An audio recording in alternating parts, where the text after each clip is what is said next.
Bonjour tout le monde, aujourd'hui il va nous falloir les ingrédients, les condiments suivants. Un sachet de farine. À Leclerc, on le trouve. Un sachet cuisine et pâtisserie. 1 kg. Je vais partir sur un moule de 35 cm en largeur, 30 cm en hauteur. Il me faut 1 kg. Il va nous falloir également du beurre fondu. 125 g. Le reste, j'ai mis de l'huile de tournesol. La moitié beurre, la moitié huile de tournesol. Ce verre pour 1 kg, ce verre et pas un autre verre. Il va nous falloir également une pincée de sel, ça va de soi. Il va nous falloir également un œuf. Je vais mettre un œuf en entier. Et, bien sûr, de l'eau, arôme, saveur, fleur d'oranger. Les ingrédients, farine, beurre, huile de tournesol, sel, œuf, eau de fleur d'oranger. Les ingrédients, farine, beurre, huile de tournesol, sel, œuf, eau de fleur d'oranger. Je me suis réitérée, je vous ai remontré avec mes doigts. Les ingrédients, ils sont faciles. Je viens récupérer un récipient, vous prenez ce que vous souhaitez. La farine, je vais toute entièrement la tamiser. Je vais venir y incorporer le beurre avec l'huile de tournesol, moitié-moitié, d'accord? Je vais venir sabler ma farine. Ensuite, je vais y incorporer le sel, une petite pincée uniquement, l'œuf en entier, regrouper ces condiments par de l'eau, saveur, arôme, fleur d'oranger. Ou, ceux qui ne supportent pas l'arôme de fleur d'oranger peuvent faire que de l'eau ou eau de fleur d'oranger et eau ou eau de rose. Tout fonctionne. Je vous laisse apprécier.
faudra cette pâte. Une pâte malléable, une pâte homogène, une pâte al dente. Je vais venir la diviser en 2.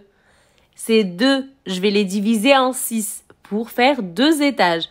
Je veux un étage de 6 feuilles, ma farce, et un étage de 6 feuilles au-dessus. C'est simple, c'est facile. Concentration, méticuleusement, et vous allez y arriver. C'est une recette qui demande de la rigueur, de la patience et bien sûr de la volonté. Regardez, je vous laisse apprécier.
Alors, je vais venir couvrir ces magnifiques boules à l'aide de 2 sachets de congélation alimentaire. Tout simplement, vous pouvez prendre du film alimentaire. Les 2 me vont. Tant qu'elles sont bien couvertes, plus vous allez la laisser poser, la pâte, plus elle sera étirable, plus elle sera malléable. Plus vous allez la laisser cellophanée, poser, plus elle sera malléable. On va passer à la farce. La farce, elle est toute simple. Pour 1 kg de farine, 1 kg de farce. C'est logique. 500 g d'arachides cacahuètes, grillées. Et là, vous allez voir passer 250 g, la moitié de 500. Et je vais faire un panaché avec des amandes. Je vais tout passer dans mon compact cook, bien haché pendant 10 secondes. Et ensuite, je vais ajouter 3 cuillères à soupe de sucre semoule, la moitié d'une cuillère à soupe de cannelle. Je regrouperai le tout par de l'eau de fleur d'oranger. Quand je vois, je ne vais pas mélanger. Quand je vais voir avec ma cuillère que ça se tasse, que ça se regroupe, c'est que ma farce est al dente. Je la laisserai poser environ 30 minutes. Plus vous allez la laisser poser, plus elle va dégorger du sucre et plus elle sera juste sublime.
Ici, je ne vais pas utiliser du semen ni du beurre. Je vais utiliser pour monter ma future baklawa simplement de la maïzena. Pourquoi? Parce que je veux une baklawa très fine en bouche, pas trop grasse. Voilà. Donc Choum, elle l'a fait comme ça la baklawa quand elle la veut pas grasse, quand elle la veut al dente.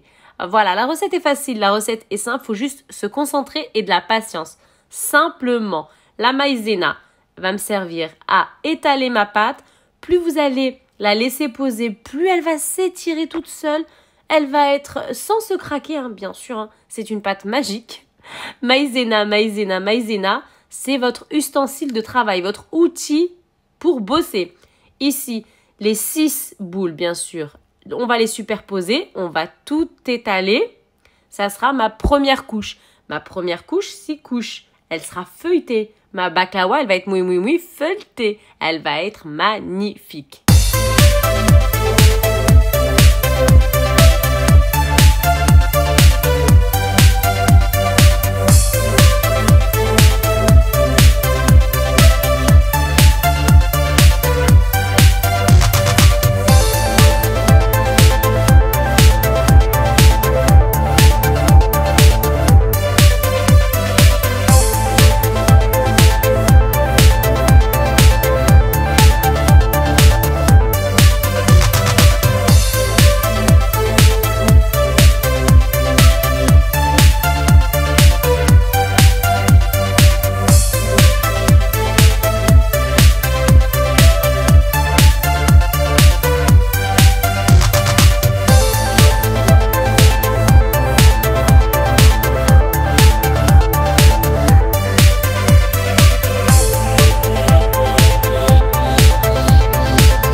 Alors, je vais venir faire fondre du semen pour simplement assurer mon démoulage de la baklawa après. Donc, dans le moule à l'intérieur, un pinceau, vous badigeonnez bien de semen. Vous l'avez vu défiler, le plateau, le moule. Ici, j'ai incorporé mon premier étage, la farce. Je laisse poser. Je vais m'occuper de la seconde étape. Et ma baklawa est terminée. Qu'est-ce que je vais faire? Je vais venir bien la recouvrir, mettre encore du semen pour bien qu'elle dégorge de semen et qu'elle soit complètement moelleuse et onctueuse quand on va la sortir du four et quand elle va refroidir. J'ai mis des cacahuètes, vous garnissez comme vous voulez. Vous pouvez même utiliser de la pâte, hein, s'il reste des bouts de pâte coupés avec du ciseau et mettre au centre. Hein. Chacun y décore à sa guise. Et ensuite, on enfourne à 170 degrés. Pas beaucoup, 170 degrés. Vous la laissez cuire tranquillement. Dès que vous voyez que sur les côtés, ça commence à être doré, vous bifurquez la cuisson en haut. Vous la laissez tranquillement cuire. Vous la ressortez, elle est ici, elle est juste magnifique. Vous venez déverser du miel au-dessus.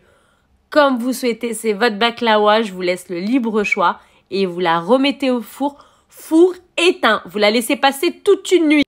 Toute une nuit, c'est obligatoire. Il va nous falloir les ingrédients, les condiments suivants. Ici, vous avez un verre, non, vous n'avez pas un verre, 3/4 de verre d'eau tiède du robinet. Ici, vous avez 1/4 de verre, soit que vous voulez, à la maison, d'huile de tournesol, une cuillère à soupe de levure boulangère, une cuillère à soupe de sucre semoule, du soja pour saler, simplement et donner un peu d'arôme. La recette, elle est claire, la recette, elle est simple. La recette est facile, c'est une recette de pâte, tout simplement, très moelleuse. Ici, j'ai incorporé mon 3/4 de verre d'eau à température tiède. On aide la levure, une cuillère à soupe de levure boulangère, une cuillère à soupe de sucre semoule. Bien entendu, de la farine, ça va de soi. Je vais y incorporer environ de la farine à l'œil nu. Hein. Il n'y aura pas de mesure. Vous mettez de la farine jusqu'à ce que vous voyez que votre pâte est en train de se confectionner, qui est en train de prendre forme. Pas beaucoup. Au début, vous en mettez un peu. Et ensuite, vous ajoutez votre soja. Et vous remettez de la farine jusqu'à ce que vous voyez que ça devient une pâte homogène, compacte, pas trop sèche. Je ne la veux pas du tout sèche. Je la veux pas aussi collante, c'est pas une pâte à brioche.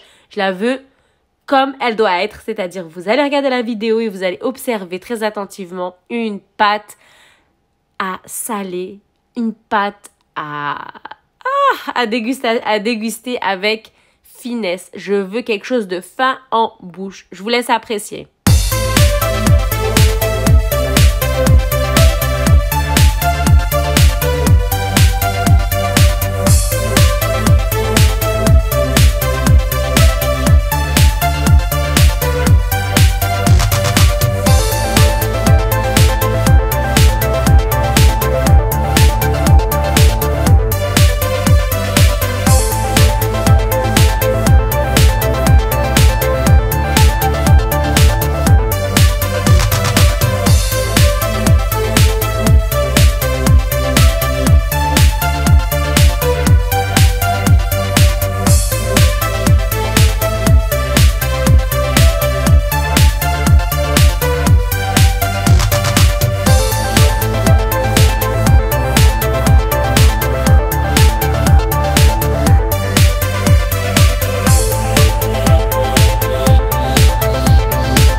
Alors, vous m'avez vu diviser ma pâte. Vous avez vu la qualité de la pâte. C'est ce qu'il faut avoir et pas autre chose. Ici, qu'est-ce que je fais? Tout autour, bien sûr, bien sûr, on cherche l'arôme et le goût du gruyère. Vous composez à votre guise. Moi, j'ai visé une décoration turque. Vous visez ce que vous souhaitez. C'est votre salé, c'est votre plat. Et voilà, et voilou. Autour, j'ai badigeonné jaune d'œuf et crème fraîche. J'ai mis des graines de sésame blanches. Et la décoration, vous mettez la viande que vous souhaitez, le poisson que vous voulez, les légumes que vous voulez. Vous faites comme vous souhaitez. C'est votre plat. La fournée, elle sera à 180 degrés. Ça cuit très rapidement, 15 minutes. Et bien sûr, on sert. Et puis bien sûr, c'est oui, al dente. Le sucré pour demain, Inch'Allah. Le salé pour ce soir, Inch'Allah. Mon peuple, ma communauté, je vous laisse déguster ces deux esquisses, c'est comme ça qu'on dit, recettes. Et je vous souhaite Jumu'ah Mubaraka, Jumu'ah Saïda. Je vous donne rendez-vous bientôt pour une recette sublime. Salam alaikum.